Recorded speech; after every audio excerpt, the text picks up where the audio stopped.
what's going on, y'all? T-Bob here. And Jake as well. And you're about to watch a little OTB LSU. We're going to give you all the latest, greatest between LSU football, baseball, women's basketball, softball, and everything in between. Bottom line, if you want to talk Tigers, keep it locked, subscribe, like it. LSU football will be starting up camp this Thursday, right? So we'll continue to preview, and then finally the long dark of the offseason will be over. We'll start getting training camp reports, and then before you know it, everything is going to be on the line week one against USC. And I don't know about y'all, but the closer that we get to this game, its importance just becomes more and more obvious. I have called it the most important game in the Brian Kelly era at LSU. I would argue that sentiment rings more true than ever. And you know, it's so funny, Jake, because really on paper, I do think that you look pretty superior. The organization, the organizational image of LSU right now is, like I said, so cohesive, so forward-moving, not a lot of drama. The same cannot be said for Lincoln Riley, who came away as looking very defensive during Big Ten media days. He has, we all know about the games that he's already canceled or been trying to cancel, LSU included in that mix. He's gotten worse at quarterback, and yet now will try to be better. But it's so funny because with these big games, you think about them so much that eventually you start to think about the other side. And I wonder, even though there are so many reasons on paper to really like LSU, have I gone too far with it? Like, just expecting LSU to win, am I being too flippant with a Lincoln Riley offense going against an LSU defense that was god-awful last year? No, I mean, the offense for USC is going to have some new challenges as well. Will it be schematically like top notch? Yeah, probably so. That's the one thing that Lincoln Riley has always been. Like, there's some things in his head coaching career that make you scratch your head, but as far as a offensive coordinator, play designer, then yeah, he's one of the best there is in the country. But you don't just lose a Caleb Williams and expect to be the same team. You lose some top targets in Brendan Rice and others. Like, there's a lot that's going to be different for this USC offense, just like with the LSU offense. But I think we know Nussmeier better than we know Moss for USC. Yeah, I mean, look, I'm probably guilty of going too far opposite direction on Miller Moss because I did not, even though he put up crazy numbers in the bowl game, when you actually watch the highlights themselves, I thought they were a bit sketchy in that, like, a lot of it was basically just really lobbing the ball and like a lot of loft. He looked like me playing quarterback out there on NCAA 25, except his receivers were going up and just snagging it over the DBs as opposed to the other way around. But again, I'm probably felt some bitterness in that. I mean, no, it's all me. I'm garbage. But again, nowhere to go but up, guys. So I'm probably guilty of going too far that direction because at the end of the day, he still threw for what, like 5 or 6 touchdowns, like 3. He had a big day. Yeah, in that bowl game. I think it was 6. Yeah, which is crazy, right? Which is crazy. So it's like, okay, am I? So now again, in the build up to these big games, you run the full gamut of emotions, and so that is my question: should I be more concerned about Miller Moss, a guy who threw 6 touchdowns in the bowl game, and what he could do to an LSU secondary? Like, I want to talk position battles here in a minute that we're going to be watching, and cornerback would be one of those key position battles. Who's going to start? Is it going to be Javen Toviano all of a sudden kind of out of the equation? Is it going to be Ashton Stamps? Going to be P.J. Woodland? And then if it is, will they be better than the Louisville DBs who absolutely got cooked in that bowl game? Like, are they that much better? Is it J.K. Johnson? Is Jair Brown? How's Alexander doing after surgery? So I guess it is interesting to see what should be a strength of USC kind of match up so perfectly with a group that will be, is unproven the right word? Or maybe like I'm just not exactly where the potential of that cornerback room lies right now. There's a lot of questions up for this game. I mean, when you look at both teams, they mirror each other with the offensive success, the Heisman Trophy quarterbacks you're trying to replace. Now, LSU's receivers are different than USC's. USC's were 7th-round choices. LSU's were 1st-round choices, but you had wholesale changes on your defensive staff. I mean, you cleaned house, you brought other people in, and you're trying to change it, and they look very similar. And it's going to come down to the main position, the quarterback position, which one plays better. But both these teams are searching for their identity and who they're going to be with their new staff. Like for USC, defensively, can they have an identity? They've played so soft over the last couple of years, right? It hasn't been necessarily. You were worse last year, which is crazy, but you were technically worse. But it hasn't been a lot awful. of like MAs and stuff.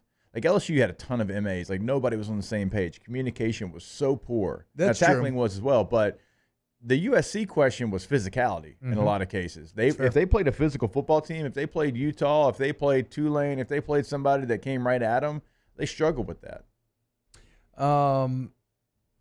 Yeah, and I mean, this LSU offensive line should really be able to handle that defense. But again, vice versa is the same thing true for USC. I think their offensive line took a step back last year. I haven't read into them yet as to how good they'll be this year. But going back to position battles, defensive tackle opposite of Jacob Guillory is probably number one going into camp because you have 3 new faces that haven't got a chance to put their best foot forward yet, right?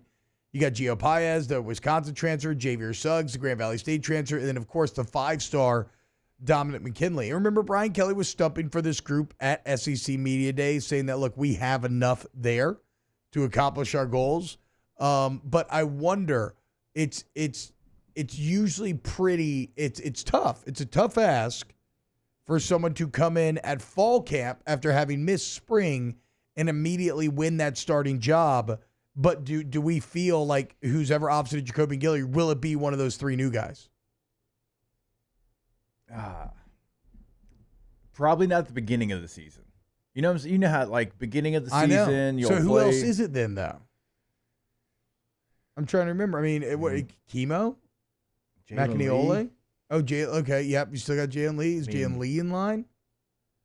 Because typically what you'll see, and you've been through this before, T, is like the older guy is going to start the season. Even like in game number 1, like they'll get the first time out there, first couple of series, and it's like here comes the young guy, and you slowly integrate him into the starting lineup. And so first game early on, it'll probably be an older guy. I wonder if LSU has that luxury though. I wonder, like, and if Dominic McKinley is as good as what's being, as the guy in front of him, do you go there so you start to develop him and give him reps? I don't know, but that's got to be position battle number 1 in my mind is D tackle opposite of Jacoby and Guillory. What would be y'all's second biggest position battle that you're keeping an eye on? I think running back for me. I mean, obvious choice, just being the position, but I know it's going to be by committee. But what is going to be your bell cow? Are you going to have a bell cow? Is it going to be like a true because every by committee can be different. Like you can have a bell cow and be by committee. Yeah, the bell cow gets 70%, and then you break up the other 30%, or is it truly going to be like 30, 30, 30, and 10% left for some? We don't know. I mean, you have Caleb Jackson, you have Josh Williams, but then John Emery coming back, I think that changes a little bit. And I know that when we brought up John Emery the other day, the chat's like kind of besmirching that a little bit. I'm like, well, hold up now. Like, I'm not saying it's always there because it's not, but when it is, he can still take over a game. Yeah, Emery's just a question of health, right? Yeah, I think so. I mean, coming off obviously an ACL tear, and they, that injury is completely different than it used to be, but like, I actually would love to see one of these running backs kind of take the job in training camp and be RB1 and then figure out everything else underneath him. It feels like most people are maybe banking on Caleb Jackson being that guy. But again, you got to get better in pass protections, got to hold on to the football better. In classic fashion, I mean, Josh Williams is just going to be ignored. And then what he's probably going to give you is uber reliable, effective, consistent play. Maybe not home runs, but Josh Williams is so proven on this level. He has the confidence of being a 17th year senior where everything feels just like it's moving in slow motion around him. Yeah. Nothing's going to be too big. Like, I think there's a very good chance that the consistency of Josh Williams ends up winning the day over the other guys. Because I got too many questions about Emory's health. Like you said with Jackson, there's the problems of youth in terms of pass blocking and assignments and whatnot. And those are things that you have to be better in your sophomore year. And hopefully he is, because he's uber talented.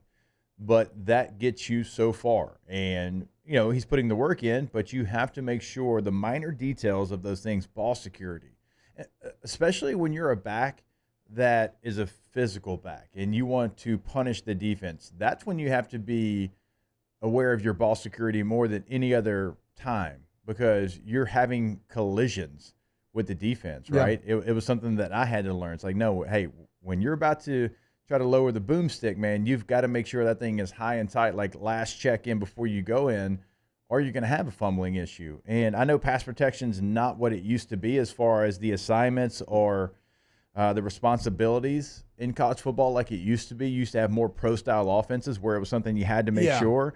But still, like when your number's called, you can't have a tendency. It's like if Caleb Jackson's in the game, he's getting the football. Like it can't be that.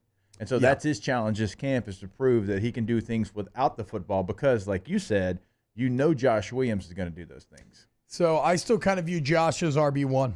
But, again, like Jake said, how much of an RB1? Like T-Po in the chat says, he's guessing like Williams gets 50%, maybe Caleb 30%, and then Emory Durham 10 apiece. We will see. Taylor, do you have a big position battle that you're looking forward to? I mean, it's corner just because you're so inexperienced there. I mean, I think Ashton Stamps has one of those locked down. I think he's played well enough to do that, especially the last couple games. They love P.J. Woodland, but you don't often see a true freshman corner roll out there game one and get the start, especially somebody like him who's about 165, 170 right now. And then you mentioned Zy Alexander, like that kind of throws a wrench in things. Like, oh, we could start Zy and Ashton Stamps, get P.J. Woodland up to speed. Can't really do that right now. Kelly says he's going to be ready for fall camp. So, I mean, I think the health of Zy Alexander is huge for that group. Tough to... Just got a different body type than the other corners. Yeah. Just tough to think about covering like a Zachariah Branch. That's what I'm saying. Coming like your off first of an ACL game, from after 8 months. It's a quick, tiny little boy to try to keep up with. And it's like, who do you trust more, the guy coming back from the ACL or the true freshman who's never played college football before? Like that's the biggest one I'm watching. Opposite of Ashton Stamps, who's going to be that outside guy. Yeah, and there's still J.K. Johnson and Jair Brown floating around in that mix as well. So a lot. I mean, look, man, it's a lot of question marks that I think will be answered positively. Wow, Jake, what incredible takes. I mean, those guys, they're just the best. I think so. And if you think so, again, hit the like button, subscribe, ring the bell so you get notifications when we post every single day here on OTB LSU.